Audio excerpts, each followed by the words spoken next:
we salute you. So you're watching the Get Busy Livin podcast, and I'm Dr. Scott from 6 Sense Acupuncture and the Healthy Habits Club.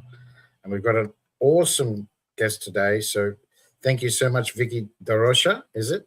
Is that how you Da pronounce it? Rocha. Yes, thank you so much. That was a great pronunciation. It's Spanish, yeah? Da Rocha? Portuguese, but Portuguese, I think, close. They share one a and the border. same. They share a Thank you border. so much for having me. Yeah, we appreciate your time, and we hope to hear some gold nuggets of information today. And thank you so much, for coming on and entertaining everyone. So thank you so much. Yes, I'm excited. So I'll start off with my first question. So tell us, Vikki, what gets you out of bed every morning?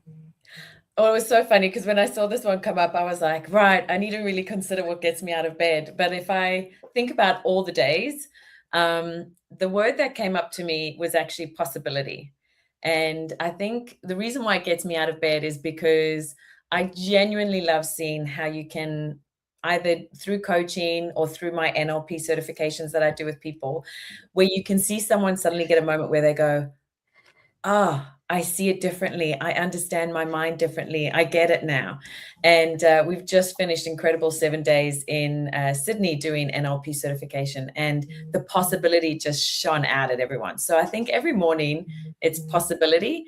And then with my family, the reason why possibility would sit with me on a personal level as well is a huge part of our lives. We've made pretty big decisions, which you'll hear about. And these big decisions have led us to understanding that there's always a possibility in how we show up, what we do, how we get through life. And so I think my word and my thing that gets me out of bed is, what's the possibility? That's awesome, mate. And so, that's good that you address both. There's the professional side and also the personal side. So not many people do that. So thank you very much, Vikki, and thank you for helping the community as well. So I'll just go off your Facebook. I'll go off Facebook. So your life in coaching with Vikki da Rocha, and you studied my master's in NLP, life and mindset coaching. So what the hell, or how did you get into that line of work? Oh, yeah, when it all began. Well, the background was in coaching. I'd been in the corporate industry for over 26 years, actually working in luxury beauty and retail. So my main role was looking at educating consultants and helping them in understanding human behavior and how people wanted to be sold to. And I lost my mum very, very suddenly in 2013. And that kind of puts a lot of questions into what's happening in life and how we sort of understand things that's going on. And so I remember feeling like all the color was drained out of life for me and not finding possibility, which is why that word means so much. And over a course of healing and understanding and accepting a different life without her, I started to discover NLP and coaching. And I think, I became a mum without my mum. She'd already passed. And so not having that moment of sharing the difficulties with someone, I did seek it somewhere. And so I went and I tried to understand what my mind was thinking, how it was acting, why it was perhaps feeling not as great as it could, and dive straight into it. So NLP became an incredible space for me to see things differently, understand people differently, understand myself, and in particular, some of the patterns that were coming up as well. So one of the big things that happened actually in my journey is, you can probably hear the accent, I'm not Australian. And so we came here to Australia, my husband and I, after my mum passed, and we were having a wonderful life, but just ticking all the boxes, but not feeling satisfied. I don't know if you've ever felt that way. You're like, I've got the house, tick, tick, tick, I'm doing the big career, but yet something still doesn't feel right. And we made a radical decision and decided to move the whole of the family. So we got a little daughter. She was 4 years old at the time. We sold the house, sold the cars, gave up the big corporate jobs, and moved into a caravan. And we spent a year traveling around Australia in a caravan. And if there's anything I can say to people is, in a small box, living together with your family, your mindset becomes a big priority in how you're going to cope for that whole year. And one of the things I realized is, no matter how much you change the outside of your world, if you're not working on what's on the inside, it still follows you. It's like that bad luggage that keeps attaching itself. And that really got me into then working with people and helping other people to go, if we keep this baggage with us, you can change your external world, but nothing's going to change on the inside, which probably resonates a lot with what you do as well, Dr. Scott, as well. But yeah, that became a big piece for us. So you became I can't even say it, minimalist. Correct. 23 was the size of the caravan, so definitely a minimalist. 23 foot, so not tiny, but enough for a family of 3. 3 dishes, 3 plates, 3 cups, 3 knives, 3 forks. Yeah. I actually, it's I know a few people at the moment who are doing the same thing. Yeah. There's a lot of people are exiting the rental road ring, treadmill, if you want to call it, and they're trying to hand it buses and RVs and So what made you decide to do that? Because that's you did it for 12 months. You did well. Yes. A lot of people don't last so long. A lot of people don't last so long. So it was between the loss of my mom, relocating here to Australia, and then having our daughter. That's three big life-changing events. 3 very massive, close together. Very close together. Yeah. And you kind of realize maybe one was to get away from the other, to then get away from the other, to try and find some sort of peace or some sort of understanding of self. And it was in the moment when COVID hit for a lot of us, a lot of problems when it came to, financial security, being able to sustain a life. And it was one of the saddest moments. My husband was working lots of long, late nights trying to create the life that we all think we want, and realized that there was less connection between me, our daughter. I was just getting frustrated. So you kind of sit there and you go, I'm living the life, but I feel like I'm just playing in a movie scene. It's not actually the life I want. And I don't know how to get out of it. I don't know how to find a better solution here. And so we chose to cut that. For us, it was to cut the cord of what was around us, to then start to really understand what we need in our mindset, what we need for ourselves, what we need to create that change. And it came with us going, we're getting into a caravan. Never done it before. Never been caravanning before in my life. So yeah, choose that as a 4-year-old.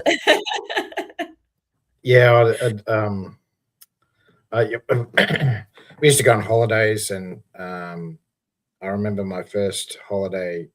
We had a very old caravan, and I think it was a hand-me-down. I think my parents got it pretty much close to nothing, and it had the old Hessian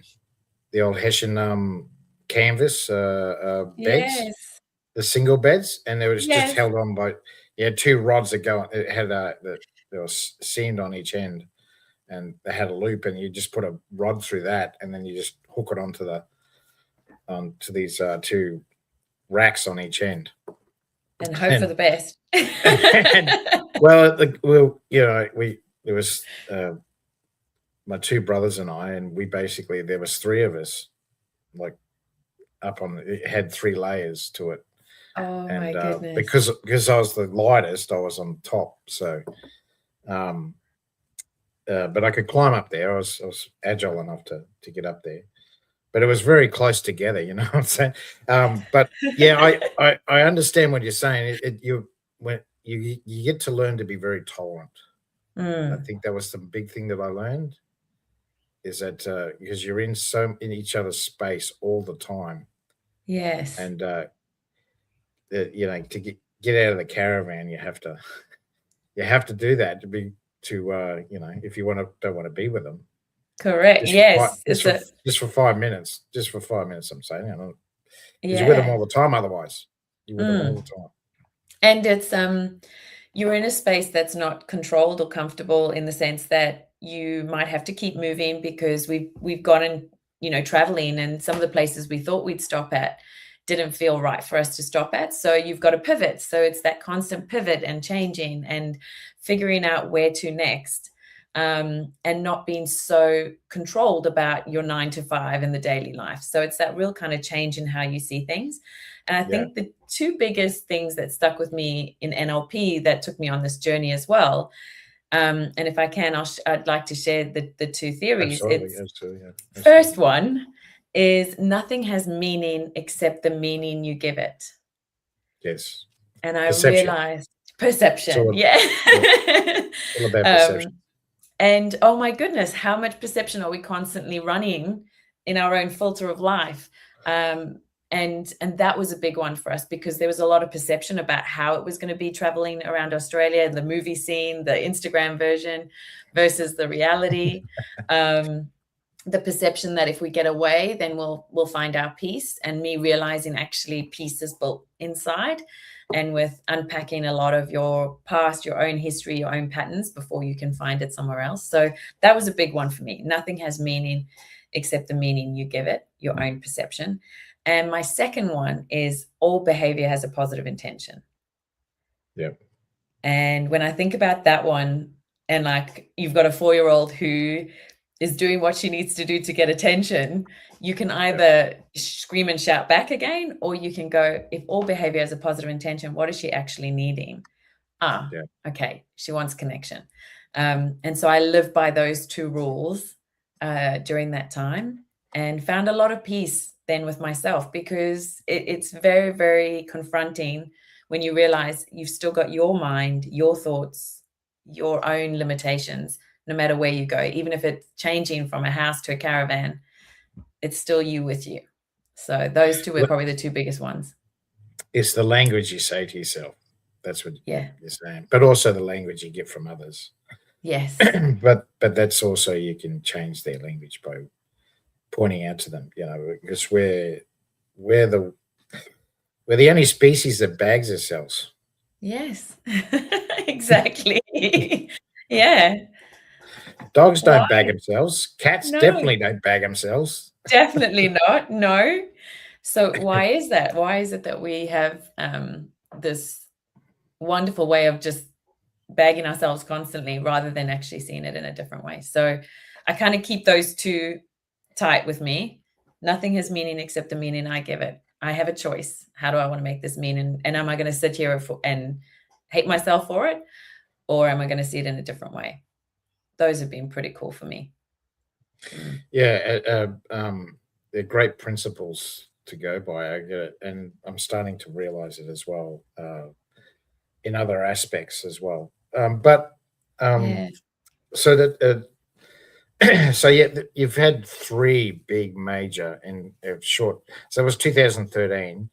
Um, so did it all happen like within that 12 months, or was it like 2014? You had your bubble, or Yeah. So there were years between it. So oh, 2013 okay, mom went, then we moved 2015 to Sydney. Sydney.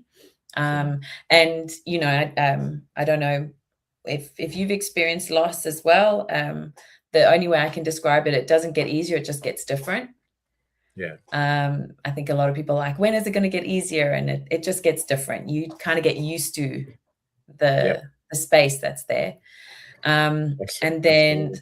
yeah, and then 2015 we moved to Sydney, building up life from scratch again. You know, trying to figure out everyone, all the different personalities and different traits of people in a different country. How do I speak? How do I communicate again? And figuring out how to fit in a different world. So we did that for a few years, and then 2019 our daughter came. So we had a few years in between, but probably when my daughter came, our beautiful daughter, 2019 COVID hit. life changed straight away. Yeah. And all the things I'd been holding on to from mum going very, very quickly, and trying to be a mum came rushing. And that's probably when, because by 2022, we were in the caravan. So not very long between, 2022, 2023, we were in the caravan by then with our daughter. Well, you've been here for a while now. So, so yeah, you've been here 11 years. 11 years now. What would you say the differences are between the Australian culture and the Portuguese culture? Oh, so because we're very laid back here, yeah. Yeah. Well, it's only been 6 months in Brisbane as well. So so I've got Sydney and all the areas. True. I'd probably say it in terms of being laid back is similar, but it's the from a Portuguese perspective, that sort of family unit, very traditional is probably the word that would come up for me. I've lived in England for 15 years as well. So from England, it would be hold it in, hold hold yourself in. And that probably was interesting because as a personality who wants to share and express the emotion, I probably learned, there's a time and a place for everything. So that was a great learning. And not let everyone see, don't put the dirty laundry out, I think is one of the classic English sayings, if I think of that. And then coming here to Australia, it's laid back, but also people want to make success. People want to do well. And there's this energy of possibility, which is great. It's one of my words, but because there's, for me, an energy of possibility in Australia. We went back to England to go and visit family last year, and just seeing that there's so much possibility. We are definitely a happier nation overall, I believe, in Australia. I think the sun helps us. Yeah, well, the European influence here has only been a couple of centuries. So, whereas over there, Europe's been around for a couple of millennia, so 2 or 3 at least. Yeah. So, and I'm not just saying in the Australian culture, we used to have that, like 4 generations would live under one roof. Is that what you mean by that family tradition? Yes. So you'd see that all over South Africa, Australia, South Africa and Portugal. There's a lot of the family all together or very, very close. And obviously living in Australia, we've got a beautiful family in Sydney. But again, it's everyone's living life and not necessarily all in the same roof. So there's that little bit more distance between That's what the I'm trying to traditional say. side. Yeah. Yeah, because I do in-home treatments and I see a lot of European families, and I see it a lot. There's 4 generations still living under the same roof, and Yes. when that they're in the street because there's all these cars out the front. Yeah. I've noticed everyone in this needs a area, car. everyone needs a car. But isn't that incredible when you go and visit them? Do you notice the difference in those type of scenarios?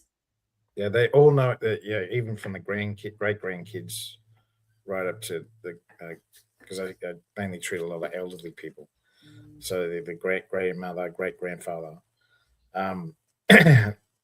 It's the ones that are in the middle. They're the ones that have to keep the glue together and Yes.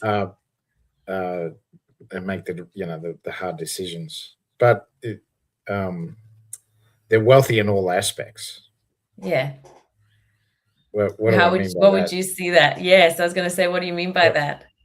Well, everyone knows everyone in the family.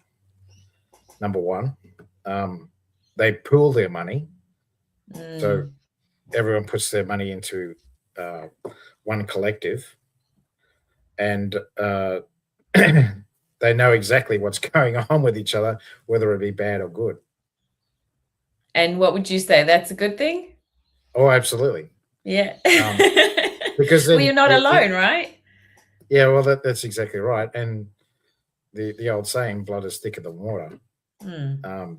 You may not get on with each other, but you're still brother, sister, uncle, auntie, grandma, grandpa, great Yeah. grandpa. Yeah. So yeah, it's a very interesting family dynamic. But what I'm trying to say is Australia used to be like that. Mm. It used to be like my grandparents. They were 1 of 10 each, both of them. Yes. So they all knew each other. They all lived under the same roof with the grandparents and great grandparents. So it used to be like that, but then post Second World War, then it all changed. Yes.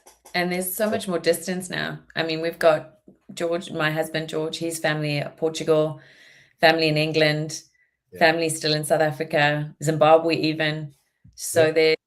there's a scattering of everyone. It was well after the Second World War. There was a huge exodus from those countries. And where they go, they came here. So that's why we're so multicultural. But that's what I'm saying is that the traditional Australian family setup was exactly the same. It was no different. It came from Yeah. Europe. Yes. Yeah.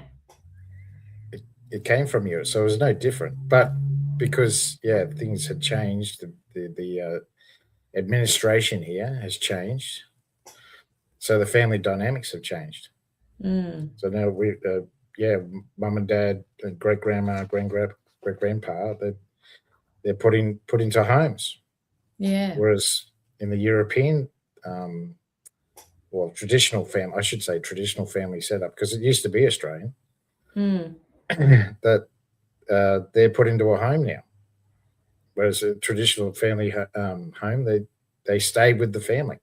They And stayed. the younger generations looked after them. Yeah. And that's Because when they're all you've under the kind of same. got the older and the younger generations looking after each other then. Yeah. More patience with That's exactly right. the older generation with the younger ones, whilst the middle Yeah. ones going out working, Yeah, absolutely. supporting each other. So, Yeah. and absolutely. So that and to move here, that's big kahunas to you and your husband, because do they teach English as a base over there in Portugal? Do Yes. they? Yeah. So English, my husband had English already. And then obviously with us living in South Africa as well, we've got Oh, yeah. English as a Okay. background. So, Yeah. I mean, any people who are doing the relocation and trying to learn the language, I mean, like well done to them, because already for us, it's just about understanding how to integrate, even learning. I remember, I got a funny story. I remember trying to buy a zucchini from the shop, and in England we call them courgettes. And I remember standing there at the self-service going, what do you call this piece? What do you call this fruit or this vegetable in front of in the screen? And I had to put my hand up and ask someone, what do you call this? Because I can't find it on the screen. And he was like, who is this woman? Why is she? It's called a zucchini. But it was, it's down to those little tiny things where you realize just, oh, it's different. But how beautiful to be able to call this home now. So lucky to call it home. Yeah, I've worked with a fair few people from South Africa. I was in the security industry for many years, so a lot of South Africans go into that industry, and it's the same deal. Yeah, 20 years ago, the country changed a lot, and there was a big exodus. And I mean, it's only like a 5-hour flight to Perth from Joburg. Yeah, is that right? It's 10. It's the shorter one. I think it's a 10. Oh, is it 10 hours. hours? 10 hours, but it's shorter in comparison to anywhere else. So yeah, so that's normally the flyover from South Africa to Perth. Oh, right, 10 hours. Okay. Yeah, well, that's right, because you got to go north otherwise, and that's Yes, yeah. that's easy, good 12 hours. Exactly. So, no, to be able to travel, to learn other beautiful countries, from third world to first world, or in itself is such a beautiful thing to learn. And then from England to Australia, again, a wonderful opportunity. And throughout it all, it's just learning to understand people, how they interact, what makes people tick. It's a wonderful place to be. But I wanted to ask you, and I wonder if I can, Dr. Scott, what Yeah, gets sure. you out of bed every single morning? You asked Oh, me that question. I'd like to know from well, you. watching people get better when Mm, they are debilitated and they've been told, no, you're never going to do this or you're never going to do that again, and then you see them do it, watch them do it. That's like, ooh, yeah. that's and also the dog licks me first thing in the morning, so that's Kisses another in the reason. morning and watching people Come, let's go do for a the walk. Hurry thing. up. Yeah. Yeah. And it's that where you get to see them transform with the work you do with them. It's that same thing of being able to see someone see their world differently inside their own head. Yeah, There's such beautiful things to be able to do for people, and it's a huge blessing that we can do that, right? absolutely, and Mhm. that's what I'm trying to say is, especially when they've been told the opposite. Yes. When they've been told the opposite by God, and then then they, even their siblings are like, "Wow, can't believe it." Yeah. You can see the Yeah. change. They can see the The change. mind and body. What a Yeah, glorious thing. the mine is amazing thing. Absolutely. So tell us about that. Tell us how you help people with. That's what you do. You're a mindset Yeah. coach. So Yeah. it's easy to say you're a coach of a mindset, but how do you change the mindset? Mm. So a lot of the work we specialize in with coaching with people is the NLP, so neuro linguistic programming. And Yeah. that's everyone runs codes. So the code of how they get dressed in the morning, what they think about themselves, the code of how they interpret what family life should look like. We all have codes and patterns that we run, and it's all unconscious. And so the biggest thing that I do is I help people unpack those codes that they've been running unconsciously, which have not been helpful.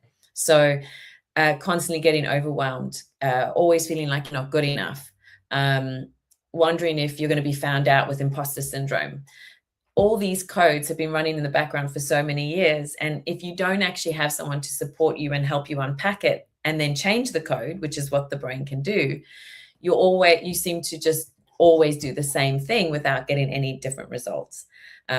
Lovely Gandhi, one of his most beautiful quotes is, be the change you want to see in the world. You've got an opportunity to change yourself first. And Einstein, who said, Einstein always says that great one, which is, if you keep doing the same thing over and over again Over and and over expecting again. different results, Yeah, yeah, yeah. the That's a definition of cracker. insanity. Yeah.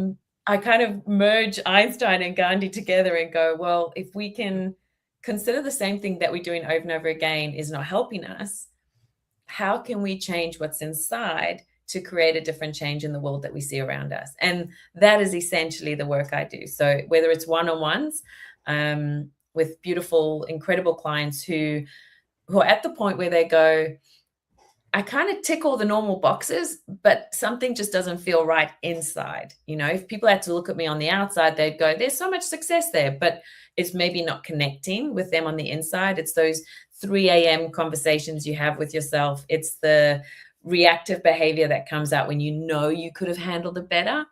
That's the programs I work on with people to help them understand themselves and others around them much in a clearer, more positive way.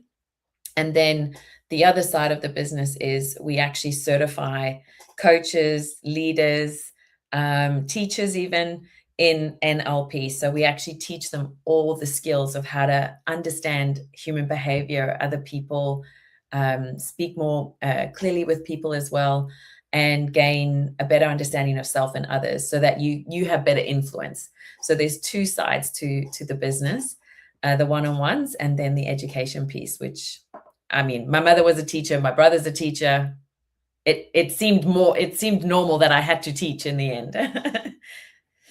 And that's from the experiences that you learned as well Yeah. since 2013. Yeah, those losses Yeah. and also those different mindsets that you change. Yeah, and then and that's important. Why do I say that? Because there's a lot of people out there that are saying that they coach and they don't have that experience of that change. Mhm. It's not. I'm not saying that they can't help people. I'm just saying that it's a, a standard. It's a stick that you can go to and say, well, this is where I was, and this is how you can do the same thing and raise the bar. Mm. So that so that's commendable that you do that and help people in that way. So so what sort of mindsets do you like to help with the most? What's I know this is the third question, but I'm not so much the people that you help, but the type of mindset that you're liking to help. Yeah. What I'm trying to say is that, like, do you go into addictions, or do you is Ah, it more business mindsets? Is it more? yeah. See what I'm saying? Beautiful question. Yes. And thank you so much for asking this one. So, I don't go into addictions or any sort of that big trauma work, because there is incredible people, psychologists who would be our preferred partners in that. My sort of mindset that I work with is, we do business, we do leaders, we do, like I say, other coaches if they want to learn the skill set of NLP, for example. It's people who they are ticking the box in life. So they have the job, they've got their home, they've got the kids, however many that is. That's now appropriate. I think it was at 1.3, it's dwindled down. They live life.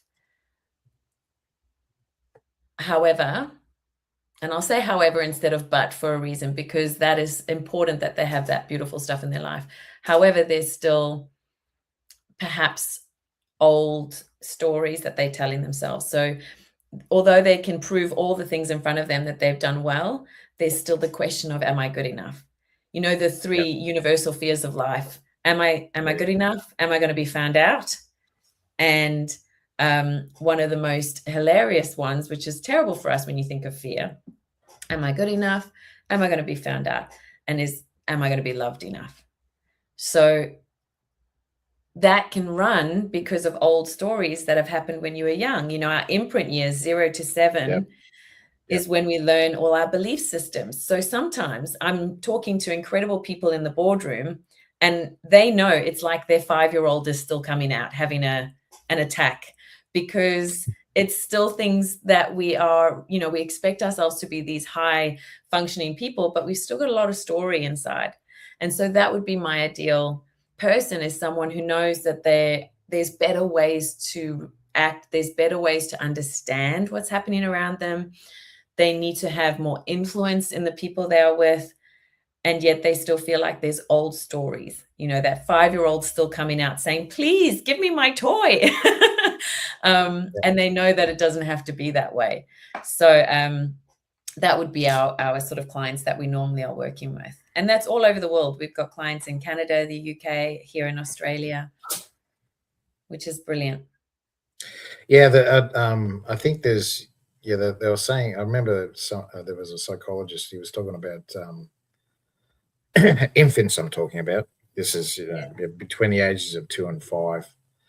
That's where we get most of our emotional development from. And he said there was correct. three. There was three uh, uh, things that we fear, and one of them was abandonment. Mm. The fear of abandonment. So Yeah. is it the fear Am I going to be was accepted? yeah, except yeah, Yeah. I think one yeah, there was two others I can't remember, but abandonment was the biggest one. Mm. That's the one that we that and core human That need, is so right? true. Yeah, we right. need to be part of a clan. We need to be Yeah, accepted by things. Yeah. it's so that's their social connection. Mm. And if you're not getting that from mum or dad, then yeah, that can be an issue, especially later Yeah. on. Correct, because then you seek it in a different way or a way that's not healthy for you. Yep, You're people pleasing to the extent of your own health for some reason, for some yep, times, which I'm sure you would have perhaps seen that yep. in health decline because of the need to please everyone else and not look after yourself. Nurses are the worst. Mm. They're getting People in paid. service, yeah. They're getting paid to look after everyone else, Yeah, except for except for themselves. Yeah, except for and we got themselves. beautiful friends who are nurses as well, and you can see how much they also need to consider themselves in the process. Otherwise, you're giving constantly without any consideration of how your own mind and unconscious mind needs to work. Yeah, Mm. and I get it. It's but it's a an instinct. That's why majority are female, because it's a primal instinct to look after the youth Yeah. and look after others. And I think Because there's that's just a little bit of twist, isn't there? Sorry, like a twist in I've got to look after everyone. And as long as I'm looking after everyone, even at my own detriment, then I'm the martyr, I'm the good yeah, Samaritan, I'm the good person. yeah, and that's So what it there's a turns into, yes, martyrism. yeah. Yeah, and yeah, that I see that a lot. Absolutely. Mhm. And but yeah, like you said, it can be changed. Yeah, Just because you learn something from an early age, it can be changed. And this is the problem with the certainly. schooling system, is that the schooling system doesn't teach us the primal Mm. understandings of who we are. Yeah, It only teaches us curriculum, basically, which is read and write, and that's pretty much the bare minimum. yeah. So they don't teach us anything about listening to your body, listening to your inner health. And Mm. listening, they don't teach us anything about finance. They teach us nothing about law, which is the two main ones. so, Yeah. so you're supposed to go off and find someone that can give you advice, but the problem with that is it can be corrupted. That's the only issue. Correct. But if you have it yourself, then you can understand it better. Mm. Um, so yeah, that what was I going to say?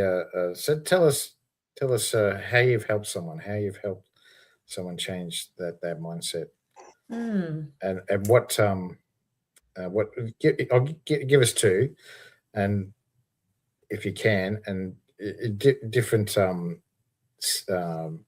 settings, different conditions. Yes. Um, I'll do a recent one. And so this was another coach who decided to come and do the NLP certification with me. And really great, high performance, exceptional coach. And they wrote back to me after their 7 days, and it was probably one of those moments where you go, how can I change someone who's already a high performing coach, who's, they've got all the tools. Yep. And they said something really beautiful. They said, I came into there thinking I'll learn new skills for my business. And what I left with was understanding myself for the first time ever. They'd been working in what they described it as, I used to have a box of information that I worked with to help people. And now I have a cube, because in this cube, I can see where I was at why I chose the job I have. I can see now the curiosity I want to lead with, and also having the curiosity of being present in the moment. One of their biggest things is having more presence every day, rather than just trying to find the next thing. And for a high performing, incredible coach to say that to me, just it melted my heart, because that's just in itself a wonderful result for someone to suddenly go, I see the cube now. I get it. I get life. I get what's going on in my mind. And now I can help people even more. And that just makes my heart sing. So that was an amazing moment with a client recently. Another very incredible person, they wanted to get more successful. They'd been very successful in the job that they'd been doing, and she wanted to get to her next level, but never seemed to be able to do it. There was always something, either with the boss or the senior leader wasn't seeing it in her. And I'm always fascinated when people are saying, I want this more, but I'm held back by others. Because I ask the curious question of, what if nothing has meaning except the meaning you give it? What meaning are you giving being held back? And we did such beautiful work. We were working on a lot of the limiting beliefs, the way in which that they had been brought up, considering certain things about themselves. They suddenly realized that a lot of what held them back was themselves. And once we do all the work, we then start building on your values, on your goals, and we put in this beautiful goal. And you'll never believe this, but I can send you the information if you ever need it. She sent me a message saying, Vikki, we put this goal in. We said I was going to achieve it. I'm sending you my agreement and contract saying, I've done it. I've got that step. I've made the choice. I'm owning now. I see how I show up each day. And here it is. I've received the green light to have my promotion. And that was it. So she literally achieved exactly what she was wanting to achieve, but got so much more, because it wasn't actually about how do I need to speak better in order to get my next career goal. It was, how do I understand myself better and understand what's limiting myself because of my own thinking? Yeah. And then I'll influence better. And the fact that she was able to send me a message saying, I got it on the day that we said we were going to get it. Just again, how amazing to do that for someone. So that was a personal journey, someone doing one-on-one coaching with me. And then the other, someone coming to do the NLP certification with me as well. So amazing. Yeah. So yeah, it's the teacher teaching the teacher, huh? Yeah. Oh yeah. Which is always the best. Yeah. The Lao Tzu talked about that. The teacher, he said, the best teacher is the one that the people look after themselves. Yeah. Yeah. They don't actually. Yeah.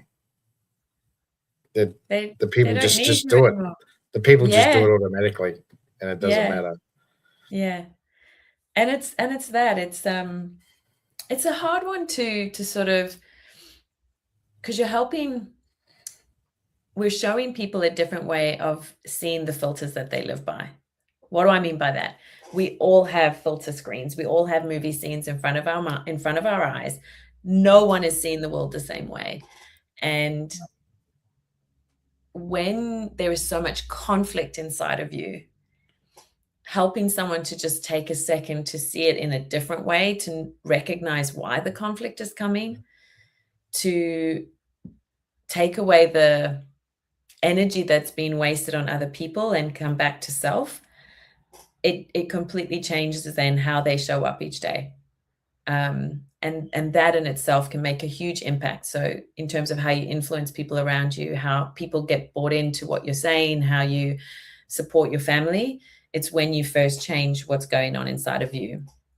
And that's probably the biggest thing, is like, people will come and say, I want to learn communication mastery with you, Vikki, and do the NLP course. Great. And what they leave is going, I realized that it was me the whole time. I needed to change my own communication with myself. Right. Yeah.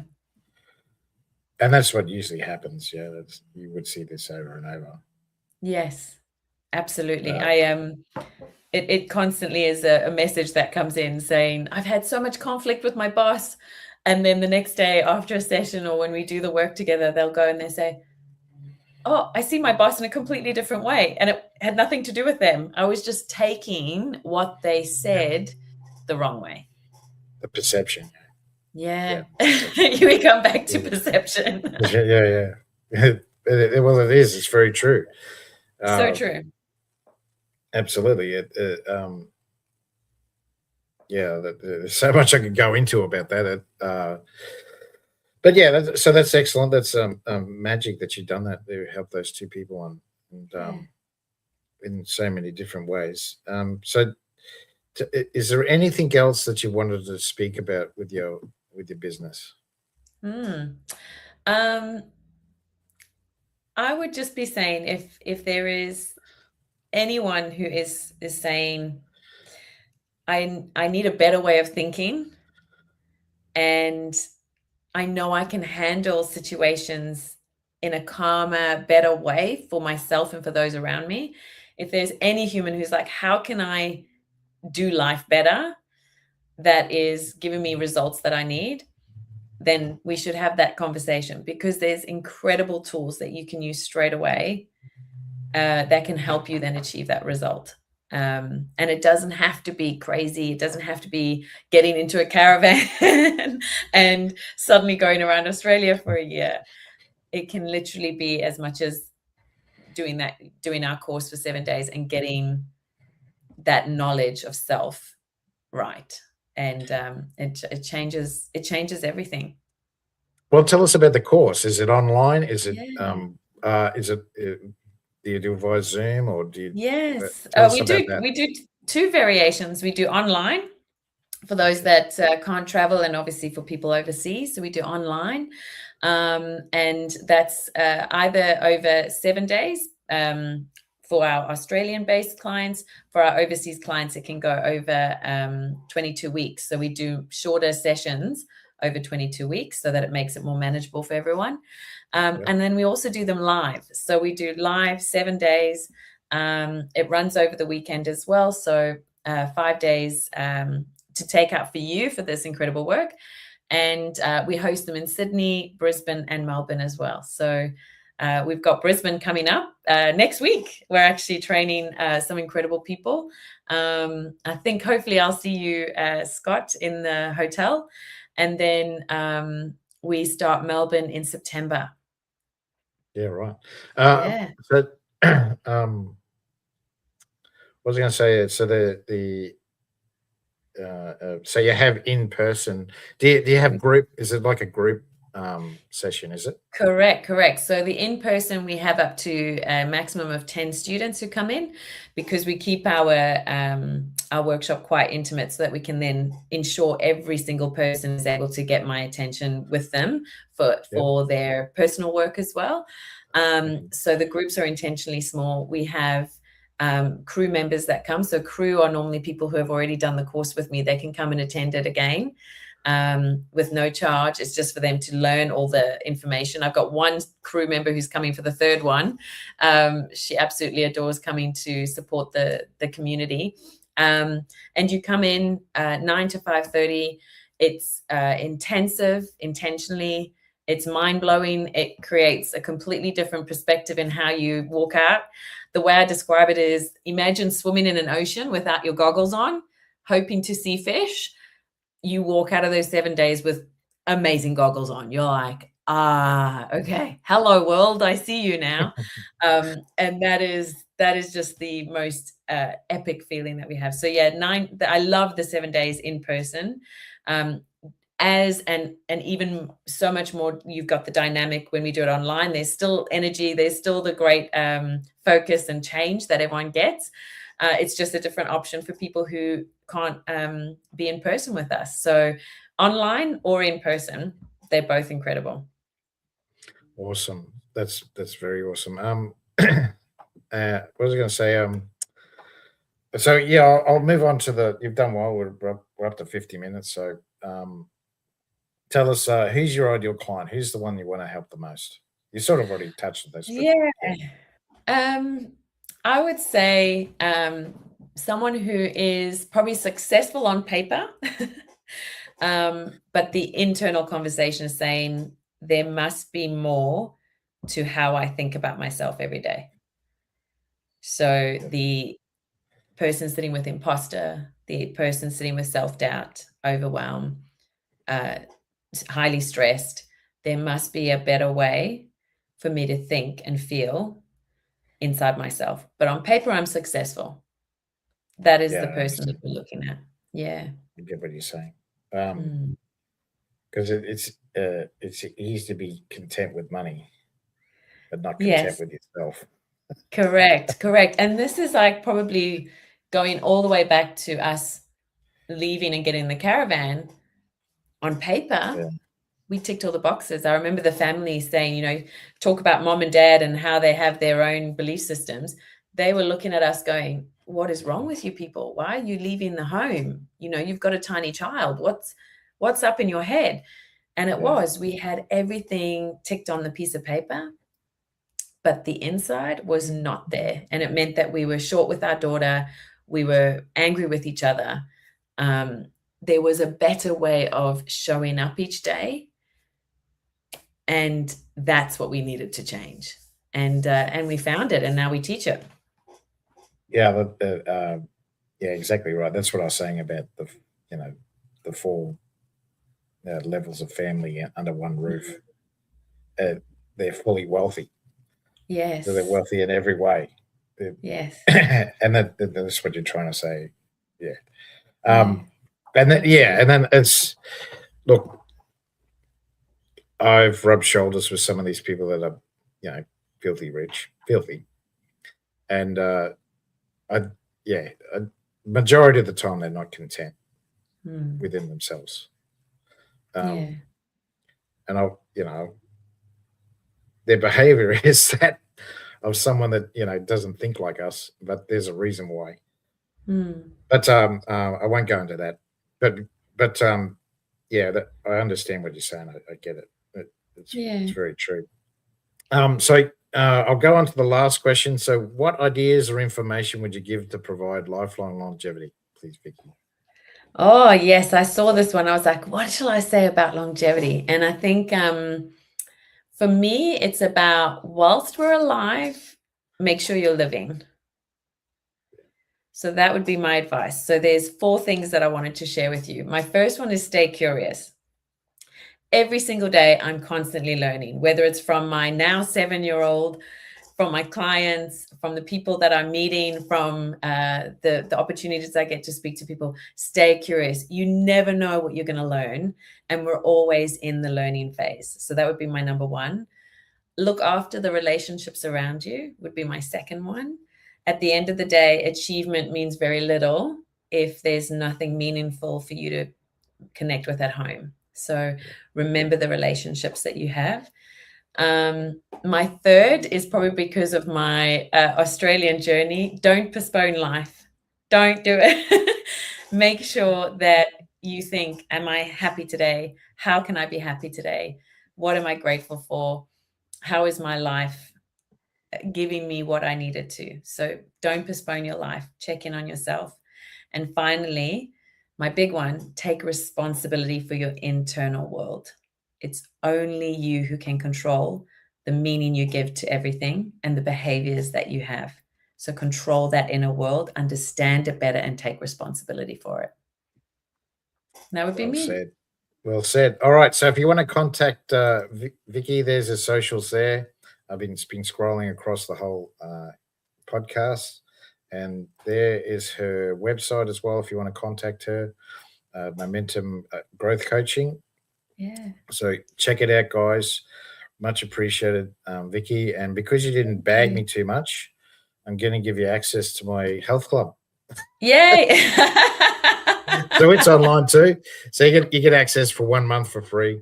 I've got 9 modules. I teach you about EFT, emotional freedom technique, meditation, nutrition, exercise, roadblocks in your mind. Guess what I use in that? Oh, yay. Can't uh, wait. disc profiling, who you are, acupuncture and Chinese herbal medicine. I go into detail about that. And the 8 leading chronic diseases, which are killing hundreds of thousands of Australians every year. And the problem is the numbers are getting worse. So you get access to all that. So thank you very much, Vicky, for coming on. Much appreciated for your Thank time. you. I did get some gold nuggets of information today. So thank you so much. Much appreciated. Thank you for your time. And It's been so incredible to speak to you today. Thank you, Dr. Scott. all right, guys, you've been watching the Get Busy Living podcast with the wonderful Vikki da Rocha. And you have a great day, guys. Take care.